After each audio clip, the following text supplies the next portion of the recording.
right, folks, welcome. It's another Friday in the life of the world. And welcome to This Morning. I am Citizen Jones Hussein. Now, this morning, face-to-face with a gentleman's gentleman.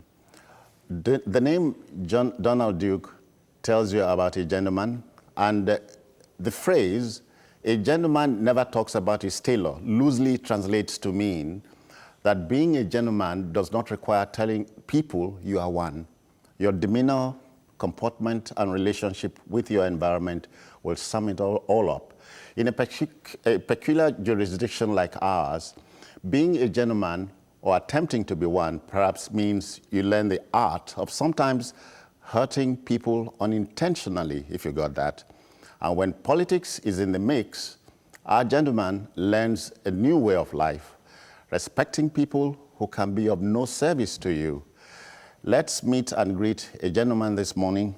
His name, Donald Etam Duke. I greet you, sir. Thank you, Citizen Jones. Yeah, I see from the records you are a September child. Yes, proudly so. Yeah, so you are 57 years, still counting. Time flies. Time flies. Funny how time flies. Can you look back on 57 years? You know, being 57 takes 57 years. So you're counting on your fingertips. It's interesting. The first half of it was slow. The second half is moving faster, right? And I remember as a teenager, if I heard someone was 57, my goodness, you're Methuselah. You're ancient. Now I'm looking back and am I really that old? Wow. But you know, you hope that your time you spent on earth is commensurate with the wisdom you've acquired. And your looks will belie the age? That is subjective. Yeah. That is subjective. But because the viewer is seeing you, you know. Let's talk about you growing up. Largely in Lagos. 3/4 of my... Omo Eko? Totally. Okay. I was born in Calabar, but that was because my father was moving in the public service, and it was only convenient for him to have my mother there at the time of my birth. But I think within 3 months, because he was living in Lagos, but within 3 months of birth, I was back in Lagos. I went to schools in Lagos, Corona, Adapapa, and St. Mary's on the island. Then I went to secondary school in Sokoto and Ilorin, and did my A-levels. Cross country? Yes, did my A-levels in Lagos, the defunct Federal School of Arts and Science, Lagos. I went to university in Zaria. I studied law at the Ahmadu Bello University. So I've had a varied experience within Nigeria. I come from the southeastern part of the country, grew up in the western part, went to school in the far north, Sokoto, and in the middle belt. So I have a... You've been Nigerianized. I'm a Nigerian, totally. Yeah. I was born post-independence. I see myself as a Nigerian. I don't see myself as, because when people talk about South and this, to me that's just Or when funny. they say you be Calabar man. Yeah, those are funny nomenclatures to take you off course. I am purely a Nigerian. I think like a Nigerian. Okay. I'm holistically a Nigerian. Growing up, I imagine the fantasy was, look, I must be a great lawyer, like the Udo Domas, the Tokumba Demolas, but do you practice? No, not at all. Law wasn't even my first love. My first love was music. I wanted to do music. And my father talked me into, he thought it was a brilliant idea. I know he was humoring me, but go get a degree first. Then you can do whatever you want to do. Yeah. Then I wanted to study history. In between, you know, as a kid, you're told about medicine, you know. Then the professionals were the thing to go for. So after medicine, which was very fleeting, because once I got into a hospital and I saw what doctors were doing, this is not for me. Then... I can't stand the sight of blood. Then my passion for music, and I wanted to be a musician and all that. You had an idol then? I had several. The local idol was Fela, and the international idol were folks like Michael Jackson and all that. Okay. Then, by the time I got to secondary school, I fell in love with history. I wanted to study history as a first degree. But it wasn't considered at that time something that would bring pride to anyone. So I was convinced, because I had the marks, I was convinced to do law. Then after law, you can do your history. Then I got into law, and I loved it. Okay. Law is brilliant because it expands your horizon. You see things differently. And so that's where I am. But I never intended to practice it. Mm. So what happens to the law inside you? Okay. The lawyer inside you? After my law school, I went to the United States. Okay. I did my master's and actually started a doctorate in law. Then I got a job. And the job was so enticing. And I decided that since I started school at the age of 3, and at this time I was now 22, I was tired of school. So I was going to leave that and go work. Because this is 1984. It's possible to get tired of school. I got tired because I never had a break. Okay. I never had a break from the age of 3 to 22, and there you're 22 going on to 23, and a job is offered to you at $75,000 per annum. Why?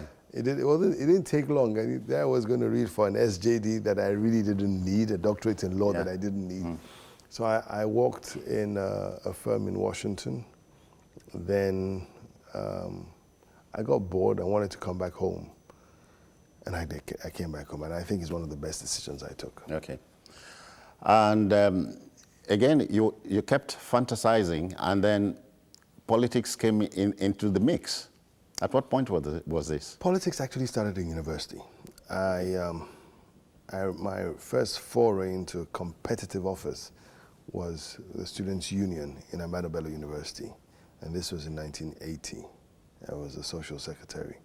So, but I felt I always had it in me. I was politically conscious. I was concerned, politically also concerned about the direction our country was moving. I was very critical of the government at the time. This was the Second Republic, Shagari's government. Yeah. Very, very critical of them. So I guess it was imbued in me. But my first foray into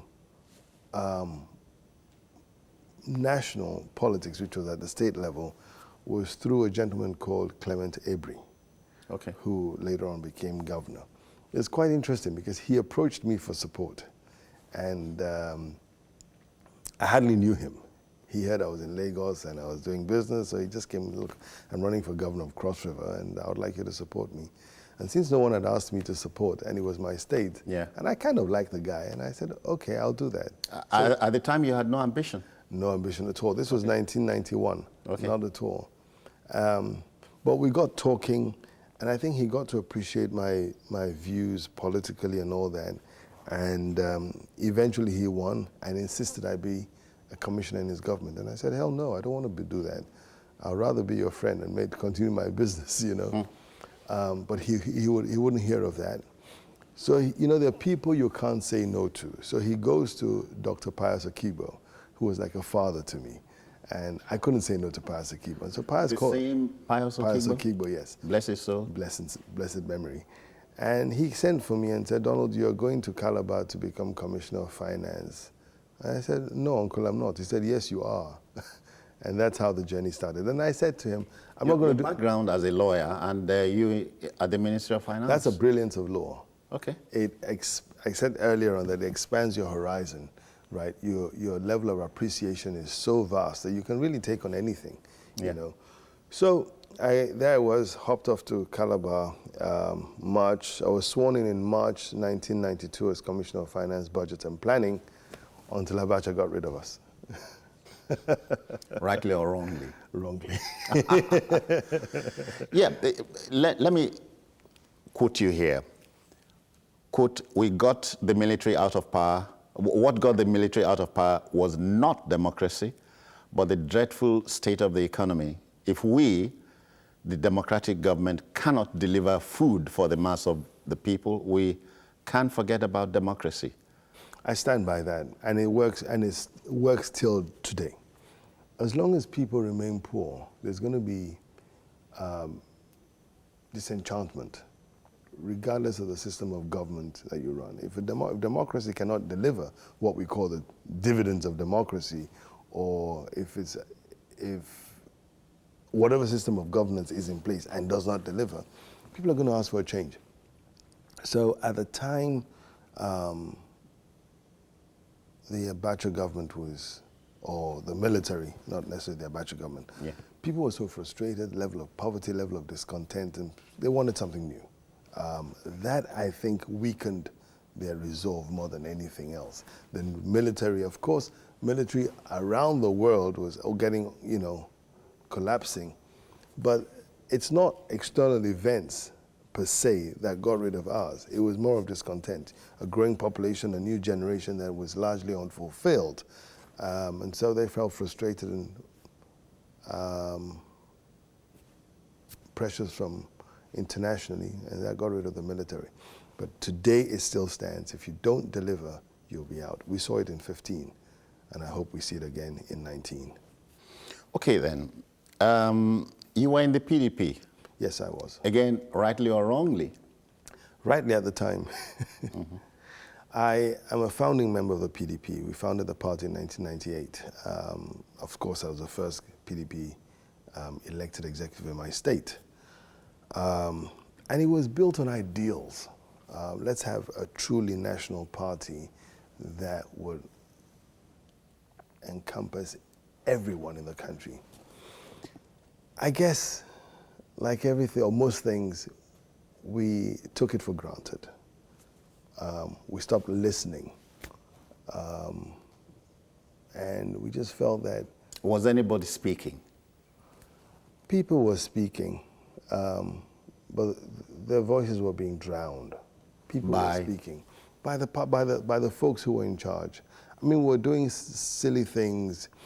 Take, for instance, between the level of corruption. It's still there, it's not abated. But the impunity that followed is as if you go to hell, it doesn't matter. And we were no longer concerned of how the welfare of the people, right? I mean, we've had periods where the nation was awash with money. Oil was selling at $120 a barrel. I don't think we may see that in our lifetime again. But we really can't point to what we did with the money. We had no savings at the end of the day. So it was... Were you speaking at the time? Yes, we did. But you see, I wouldn't speak public. No, not we. Yes, I did. Okay. But it was privately. Okay. Because I'm a member of the party. Okay. I wouldn't go out. You don't have to write letters and so on. No. You knew who to talk to? Yes. When to talk to? I had access. So you come up with your suggestions. I think we can do this or do that and all that. And I remember once going to meet with the president then, Jonathan, and talking about our budget to GDP ratio. Ordinarily, it should be anywhere between 20 and 25% of our GDP. But because we were having so much money coming in from oil and all that, they just couldn't care. But you see, the pitfall is that... So the then governor of the central bank was not crying wolf? No. When he started crying wolf, and this is Sanusi Lamido, as he then was, when he started crying wolf, he was termed the enemy. You remember? When he was talking about monies being misappropriated, 20 billion is missing, and this... Rather than investigate, he was abused. And that was the mindset. It's a whole party. Why are you disrupting the party? Has that changed? Not much. If anything, it's more clandestine. The same things are going on, but in a more subterranean manner, unfortunately. Because, look, the misery index has not improved. In fact, it's gotten worse. We are the poverty capital of the world, the largest concentration of poor people on the entire planet reside in Nigeria. That is dangerous. Your Excellency, the experts will tell you sometimes statistics are no substitutes for judgment. You're right, but the effects are there for us to see. Kidnapping, Boko Haram, crisis here and there. Man-made. It's a reflection of the poverty levels. If folks had jobs, if these people had jobs, look, who would go into extremism if he had a job? There'll be no Boko Haram. Don't forget, this Boko Haram has gone on longer than the Civil War, right? And with no signs of abating. The Civil War, there were people negotiating for a cessation of hostility. There is really no sign of it abating here. And it's become a source of income for others. The proliferation of arms dealers now in Nigeria willing to sell arms for us to go fight. That's what beats the imagination, that people would reap bountifully from chaos. People reap from anything, good or bad. You know, people do that. People take advantage and tell you, well, someone has to do it anyway. So it's, but we've got to look at it. And it's simmering in the Northeast because that's the poorest part of the country. We really need to look at this poverty thing and deal with it. Yeah, you know, after patiently listening to you, I'm tempted to ask, if you were Commander-in-Chief, how would you deal with Boko Haram, for instance? First of all, you've got to, it's sad that after 7 years, we have not infiltrated Boko Haram. It means that our intelligence services are very weak because we should have by now really infiltrated. That's one. So there's a weakness in intelligence. Then the soldiers themselves, how well motivated are they? You send people out to war, they only have a ration of 500 naira a day in a war zone, so they're ill motivated. The arms that Boko Haram are using are Nigerian Army ammunition.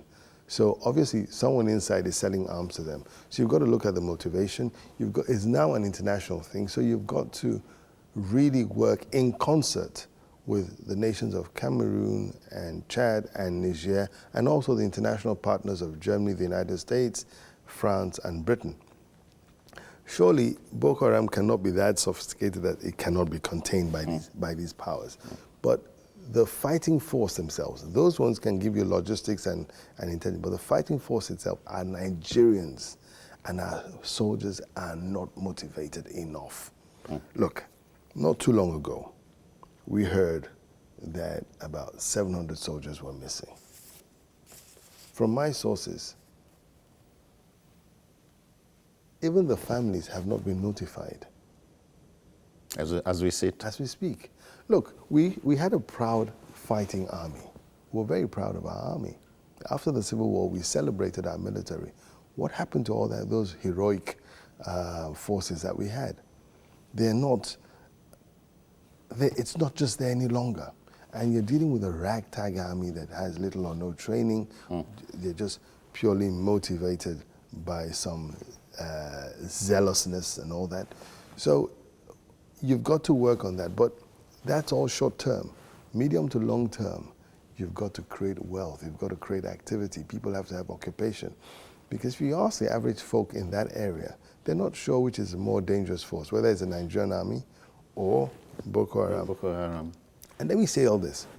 You know, we have these IDP camps, right? The living standards in the IDP camps are frustrating.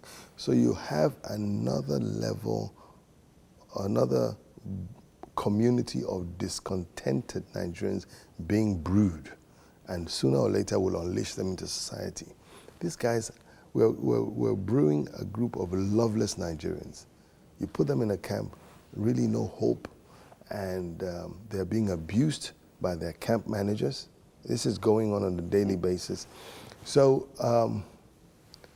we need to change, reorient the way we think in society. Permit me to take us back a little. You were governor cross over 8 years. Were you, in all of 8 years, your own man? I believe so.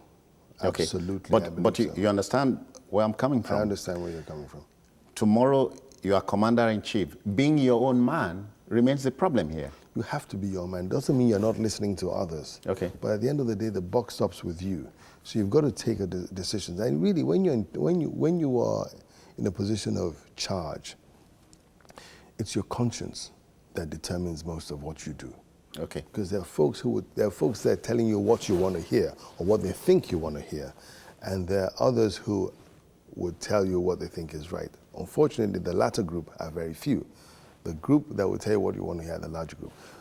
But you have to have a clear idea of what you want to achieve, right?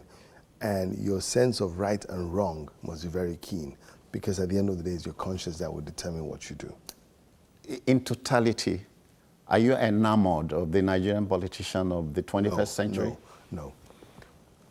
The political class, as we see it today, is a totally deranged class.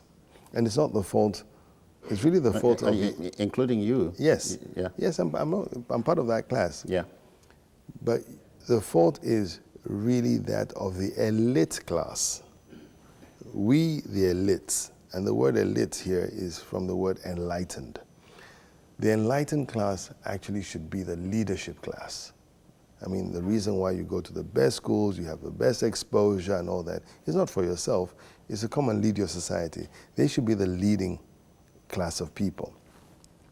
And they should be in politics. They're the ones who lead in the various professional fields. And politics is by far the most important vocation in life because it determines how other professions or vocations perform. Yeah. Now, the elite class of which I belong is disdainful of politics, is selfish, is elitist, it thinks only of itself, and the very folks we should be leading, right, have now found themselves into politics, and it's not a vocation for them, it's an occupation. So they grab it and they'll do anything, you know, to hold on to it.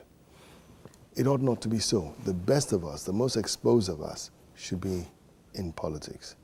And if you have that level of exposure, there's really ordinarily shouldn't be a certain, you won't descend below a certain level, and everything will be uplifting. Unfortunately, we've jettisoned that. If you go to the National Assembly, and I'm surprised you are not there. because politics is not an occupation for me, it's a vocation. Okay. If you go to the National Assembly and sit on the gallery for 10 minutes and listen to the discourse, you're going to ask yourself, how did we get here? We got here because those of us who should be there are not there. And there's never a vacuum. So people who ought not be there have taken over the space. Brings to mind the age-old phrase, catchword of phrase, godfathers, godmothers, goduncles, and all that. In politics. Yeah. They only exist... Because many of them you talked about at the National Assembly... Absolutely. ...don't get sent there by the people. No. They are lackeys, right? But they go there, they abrogate so much money to themselves, right? And abuse the entire system. Nowhere in the world, for instance, would... I mean, the budget of the National Assembly is more than most states in the country. What are they doing? Do you need so much money to pass laws?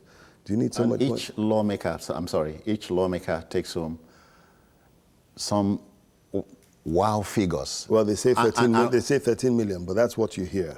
Yeah. That's what you hear. Could be more? A lot more, because they influence... And then you cannot pay 18,000 national minimum wage. Unfortunately sad. Yeah. Quickly, let's look at you. You want to lead the country at the top. I'd like to, yes. And you jumped ship. Typically Nigerian? It was one of the most difficult decisions for me, because frankly, when you leave a party to another, for me, mentally, you're devalued. But if you're going to remain in politics, you're going to look for a vehicle that meets your aspirations. There is absolutely no way, the way PDP was constituted at the time, that I could fulfill my aspirations. Absolutely. And not because it was, for me, either your do or die thing, but we were at a different tangent. The philosophy of the party and my personal, there's still some idealism in me, right? And that's what drives me in politics. For them, it was not idealism, it was just a quest for power. For power's sake. For the sake of it. In fact, most of them were like, let's grab this power before Buhari kills us. Not because we want to deliver the country, but if we don't take it from President Buhari, if you give this man a second term, he would kill us. He'll throw us all in jail. So, okay. You believe that? Well, there's the excessive... Did you share the sentiment? The sentiment exists, but there's a larger picture. Okay. What about the rest of the country? If it's narrowed to Mr. President, you know, and his likely second term, you know, if you take a photograph of that little corner, what about the larger picture? See, the problem with the Buhari administration, as I see it, is a government that is totally out of sync with the reality of Nigerians. they don't appreciate how poor we are. They celebrate coming out of recession, but we are not out of recession. But you don't think the government inherited anything? Well, we didn't vote them into complaining. No. We voted them to solve a problem. But if you cannot solve a problem, don't bring yourself forward. I'm not his image maker, but I hope not. No, I'm not. You have a lot of work ahead of you. Yeah, no. If I was, I have. I know you're not. No, but I'm not. But it inherited an urgent stable, and cleaning the stable will take magic. I think he had not come to terms with how bad the problem was. Okay. And if you don't... And so the problems were bad. Of course, that's why he was voted into office, to resolve it. Okay. Right? But he has not resolved it. If any, in some cases, he has worsened it. Because the issues of nepotism are real. Right? The issues of corruption are real. But you see, and the issue, he came in on the grounds of corruption and security. And it's still as bad. Because he does not understand the fundamentals. Corruption and insecurity are symptoms of a deeper problem. They're not the problem themselves. So if you have a constant headache and you keep on taking Panadol and it keeps on coming, then you better go check yourself. Maybe you have a tumor on your head, or you have something, or you have high blood pressure. And so he's been dealing with the symptoms, and this is what we've been doing for as long as we know, right? Insecurity is caused by the mass poverty in our land. Okay. Right? Which is induced. Well, of course, we're a wealthy nation. We're potentially one of the wealthiest nations. Yeah. We have the numbers, we have the resources, so a combination of leadership that can activate this potential is what's missing. Now, the Social Democratic Party has given you the mandate, the flag to fly. Yes, they have. Aren't you worried about this turn-by-turn thing? Meaning, do you think it is the turn of your part of the country to lead the country? I don't, I started off at the interview, I told you I'm purely Nigerian, right? And I see myself with that. And I said there's still some idealism in me and all that. But I know that we are at this juncture in a bad place. And when you're in a bad place, you don't ask for help from a certain part. You ask for help from any part that can get you out of your rut. So if you are disabled or diseased, your doctor, you don't care whether your doctor is from A or B. But I find it ludicrous when people tell me this. I am supposed to come from the minority, right? We are the ones that should be shouting for zoning and all that. But it's the people that come from the majority that are shouting for zoning. The majority shouldn't be clamoring for it. It's a paradox. It doesn't add up. I'm a minority, but I'm saying, hey, I'm going to put myself again, because I think Nigerians, yes, we're still beclouded by ethnic sentiments and all that, but I believe that there's a band, probably wider than that, wants what is best for Nigerians, and not necessarily where the person comes from. Because example has shown that, look, the folks in Katsina, are they better off? They've had 2 presidents in a spate of 10 years. Are they better off by any stretch of imagination? Niger State had 2 presidents, right? The president is not presiding over his backyard. Well, if you like, heads of state. Well, okay. Yeah, but because let's even come more close. Jonathan and Bielsa. Okay. The folks in Bielsa will tell you that. Which is what I meant by being your own man when you are in the driving seat, in the driver's seat. You have to, because at the end of the day, history records you. It doesn't record the people who are going to push you around. All right, we must take this breather. Don't lose it. I'm face to face with a gentleman's gentleman. He wants to be number 1, and he's trying to convince me why. We'll take this break and return.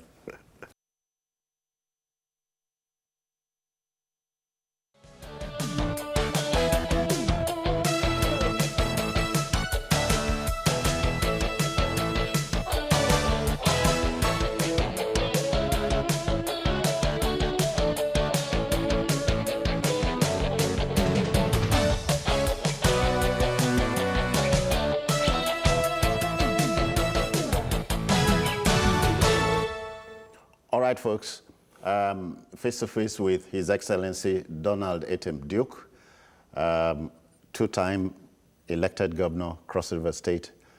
Today, he wants to be commander-in-chief, president commander-in-chief, and with the SDP. Are you a socialist? No, but I am a social democrat.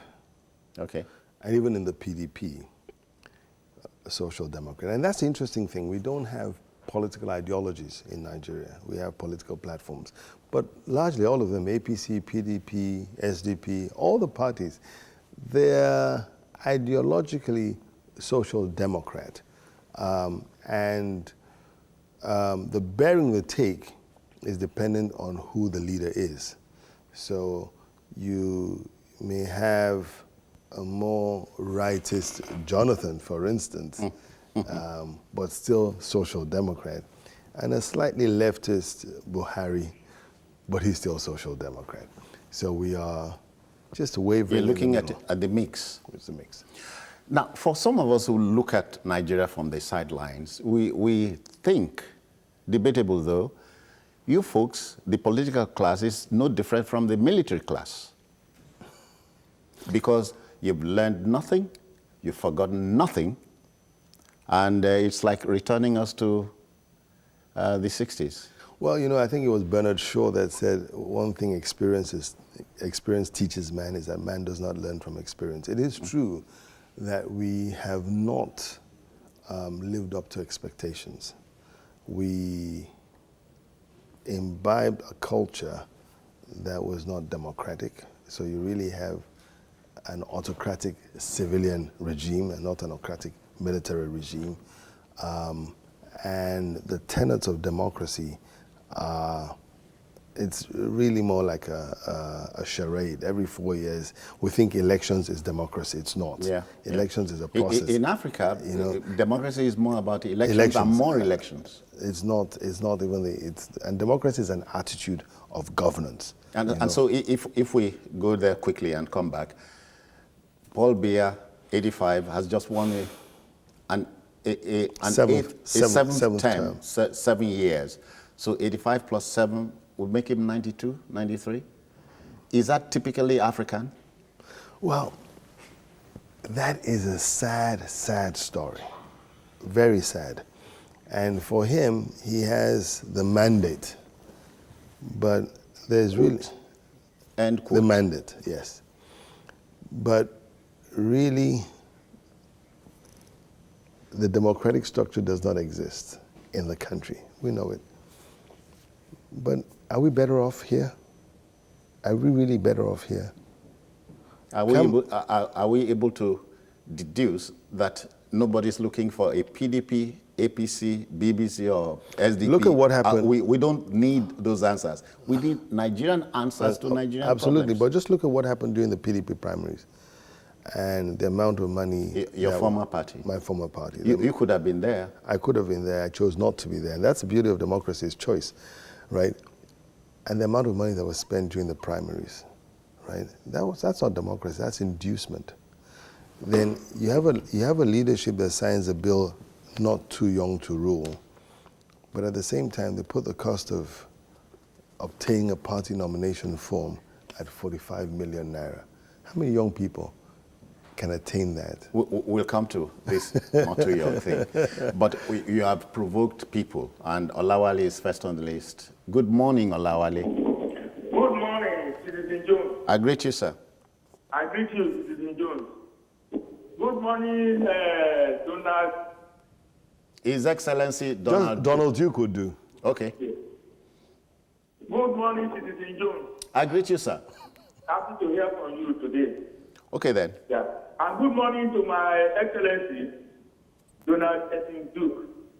Good morning. Okay, Donald Duke will do. Okay.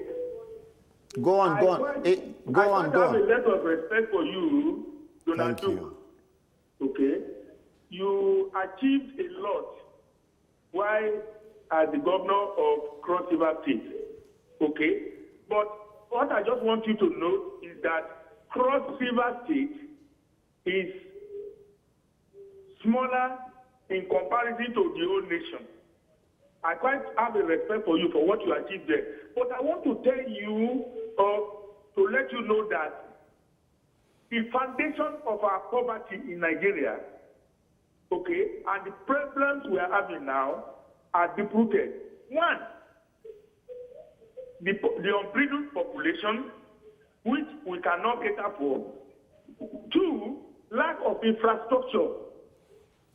And thirdly, the issue of energy.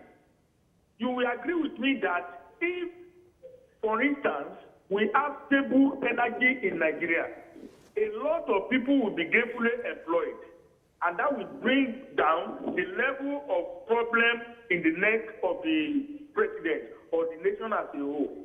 If in the last 20 years or 90 years, we have not been able to do anything on that, I don't know how... Olawale, take us home in time. Time is a matter. Regime, how they can solve that problem in less than 3 years. Oh, okay. Thank you, Olawale. But let's pick one thing there. If you give Nigerians uninterrupted power supply 20 hours a day, let's be conservative, 20 hours a day, we won't be in this mess. As president, would you do anything about power, beginning with, say, don't bring generators into the country anymore? Well, generators are brought in as a matter of necessity, but power is not the only problem. Even if you solve the power conundrum, we'll still have an economic problem. But solve one first. But no, it's solving one that does not resolve the problem, right? Does not help. Yes, you can solve the power conundrum easily, but you have to have a different mindset.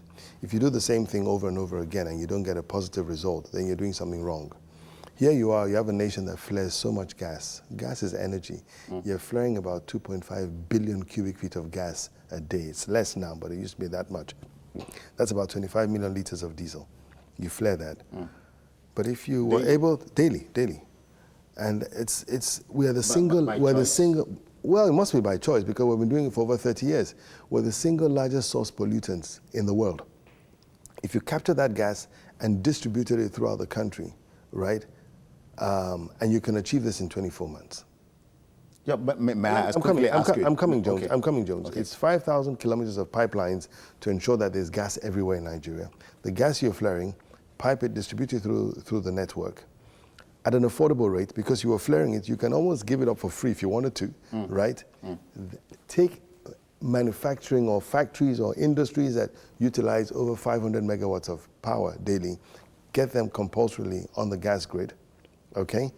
Then the national grid, what we call PHCN, will be left for small-scale industries and domestic application.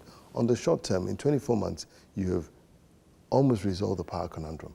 Because if I'm getting gas almost free, right, and I have a factory, I would rather buy the turbines to power my factory, okay?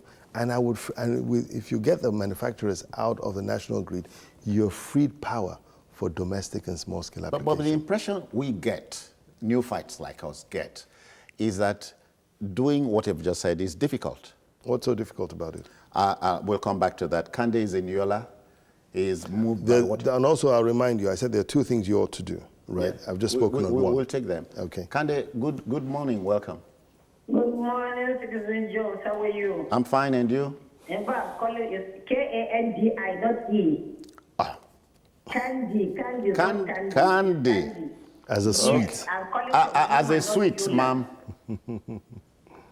Yes, good morning, Your Excellency. Good morning, Candy. In fact, seeing you this morning just gladdened my mind because you were governor when I was in Cross River. What were you doing there? And I pray that you get it because I know Nigeria will be a very clean country. And you will do just what you did in Cross River State. I'll even do more. I'll do better, I assure you. I wish you the best of luck. Thank you. You're welcome. Thank you. All right. So she prays. We pray more than we work here. Does it help anything? Even the Bible tells you work and pray. You work. Let your work be the prayer, right? If you pray, and you don't work, that's voodoo. So that's what we're doing here. And that's why, you know, we're not the most spiritual nation. We're just the most religious nation. But going back to... You are spiritual? You are religious? I'm striving. I'm striving.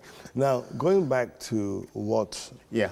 I said the two things, and I told you how we could, in the short term, solve. Sorry, to help you some more.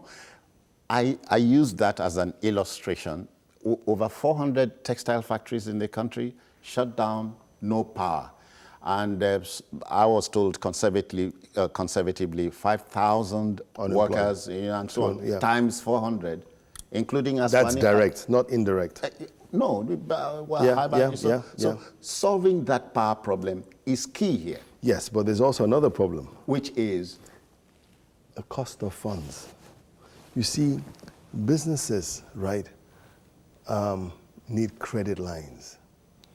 Credit is so expensive in Nigeria, 25–30%. So you borrow ₦1 billion from the bank, you're going to pay 250–300 million servicing that debt in a difficult environment where cost of production is high because of inadequacy of power and infrastructure.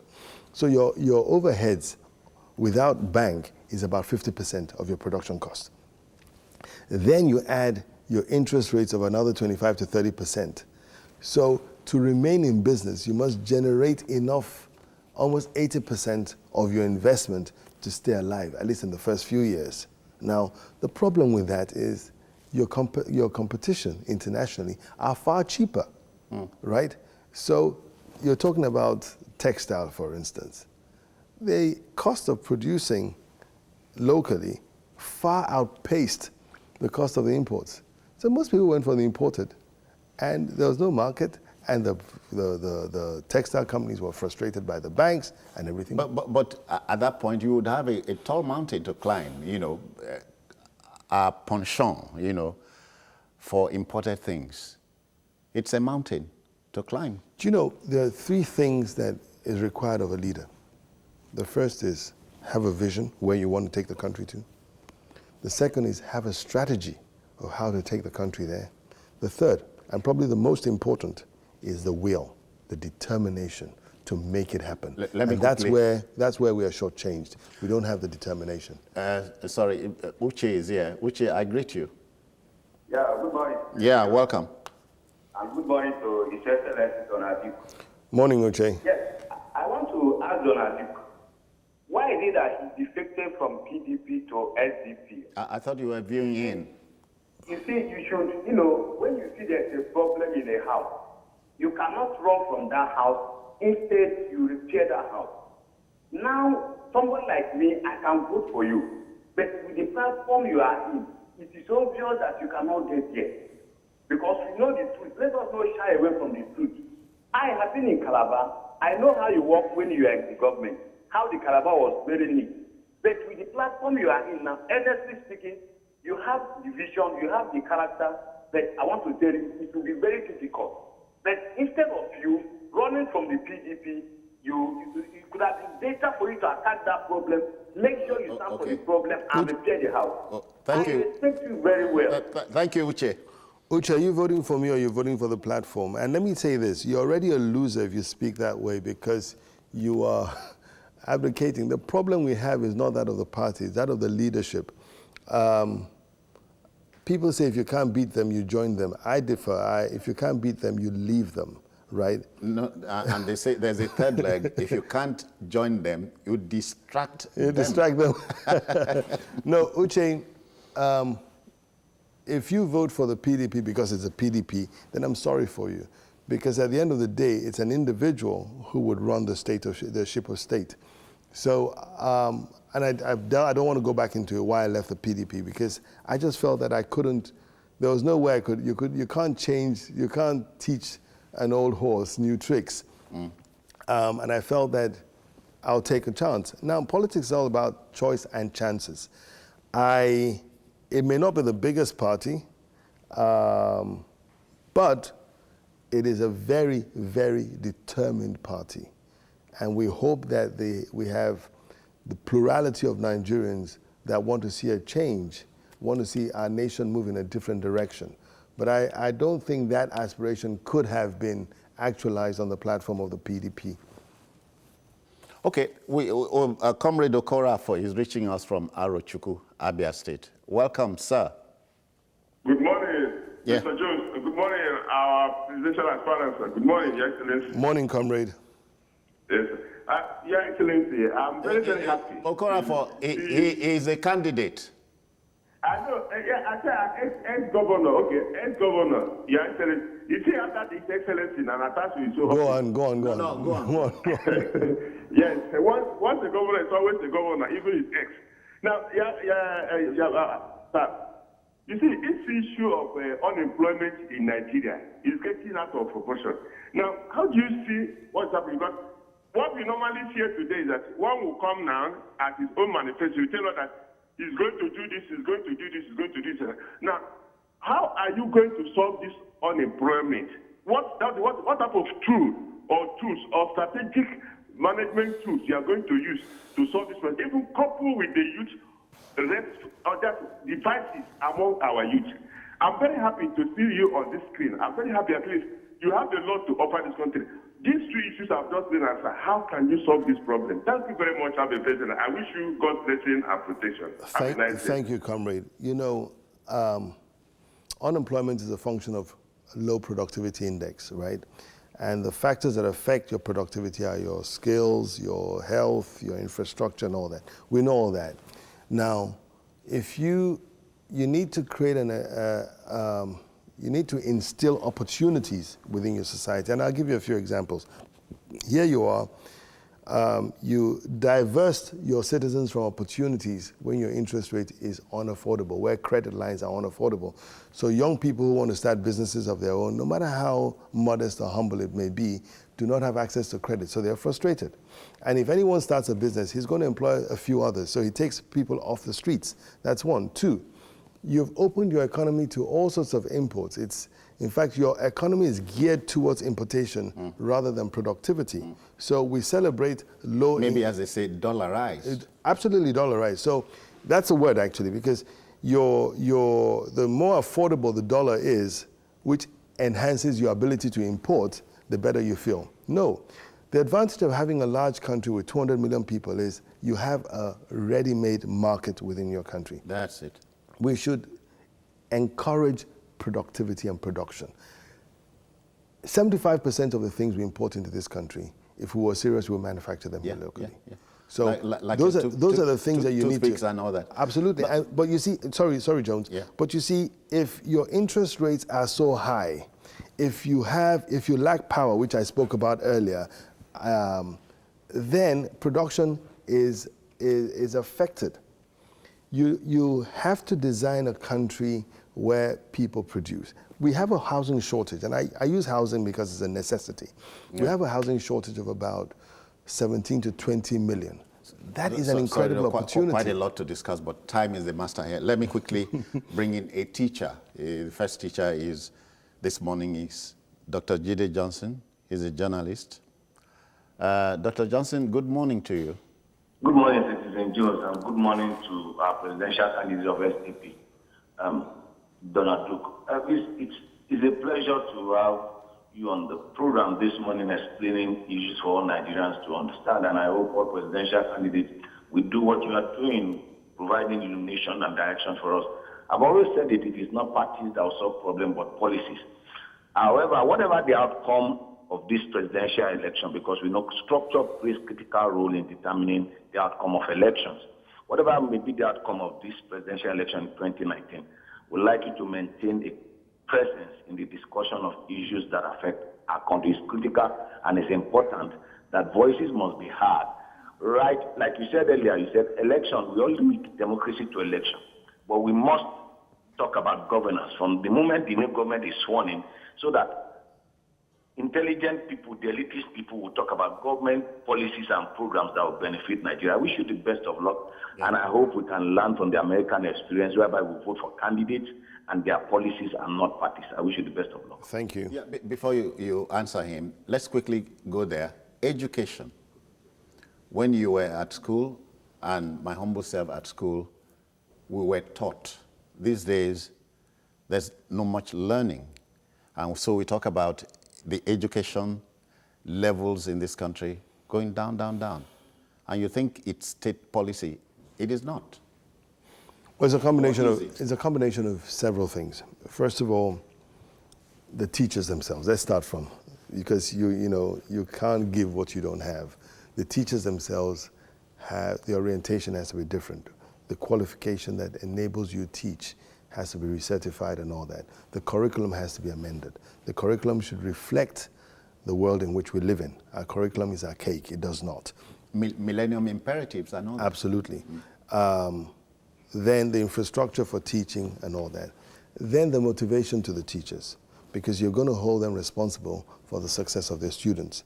So you tie the progression of the teachers to the success of the students. Okay? You can't have a teacher teaching mathematics, for instance, and 90% of the class fails and the teacher is getting promoted. No, the teacher should realize that my progression is tied onto the success of my teachers. But you must motivate the teachers accordingly. In Cross River State, for instance, I took the teachers off the tax break. Teachers were not paying taxes in Cross River, right? That was the motivation. But in turn, Today, they're back on that. But in return, I demanded... Which is a problem. I demanded... Continuity is a big problem in Nigeria. It's a big problem. But it is major. It is a big problem. Yeah. Quickly, we take Yakub. Good morning, Yakub. Welcome. Yeah. Good morning, citizen. Yeah. And then good morning to Excellency. Yakub, good morning. Yeah, thank you very much. Citizen, I really love the guest that you brought on to the studio this morning because during his time as the governor of Cross River State, you know what he did in that very particular state.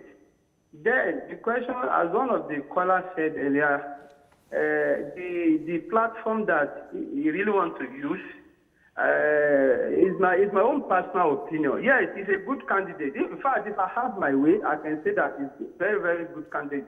But that platform, with due respect, sir, I don't think for now you cannot achieve much. But it's good that you Yakub, yes? If you all harp on the platform and not on the person, then you're missing the point. You're missing. No. Let me just make this point quickly, sir. Hello? I'm hearing you. See, let me tell you, sir. You see, we know you as a person. We know what you can do. There's no doubt about your ability to make this country work. But I can tell you for free, sir, as of today, the APC, the PDP, as case may be, because of the poverty level on the ground. Yakub, nobody would have. Yakub, nobody would have paid you if you insisted on the platform being the right one. I'm sorry. Hold on. Yakub, because time. No, don't be sorry. But I'm saying, is it the man or the platform? That's. So, because you are talking about two things now. Sell the platform, sell the man. I got you right. But the question is this. You cannot leave, you need a platform to become a president. Well, he's on a platform. Yakub, you need a platform to become Yakub, we got you first time. So you wrap things. Let me wrap it up. Yeah. But then, what would you do with the CBN? The central bank? Yeah. The way it's functioning? Yeah, vis-a-vis the policies and so on. The central bank, the way I view the central bank today, it's not as autonomous as it ought to be. And also not, the central bank is more interested in managing inflation, and their monetary policies are geared towards managing inflation, stability and in exchange rates, right? And affordability of the exchange rate. That's wrong. Our policy should be towards growth, whatever will make our economy grow. Because we have a problem. We have about 85, let me put it conservatively, 70% of our able working men are either unemployed or underemployed, right? So we need to grow the economy to absorb them. So don't tell me about monetary policy that does not aid growth. And you can't tell me you have a monetary policy that aids growth when interest rate is 30%. So that to me is why I feel the CBN as it is today is not attuned with the rest of the country or the realities of our nation. Okay, from this end, we cannot but wish you well. Thank you. It's a tall dream. Absolutely. But it's a pie in the sky. That's the presidency for anybody. I Whether agree. you're PDP, APC, it's a pie in the sky. But you must wake from the sleep. I'm awake. That's why I'm there. Wish you well. Thank you. That will just about do it for the session. We met and greeted Donald Etim Duke wants to be President Commander-in-Chief. The choice is yours. Our job is done for this morning and this week. Have a pleasant but reflective weekend. Bye-bye now. We'll be here on Monday.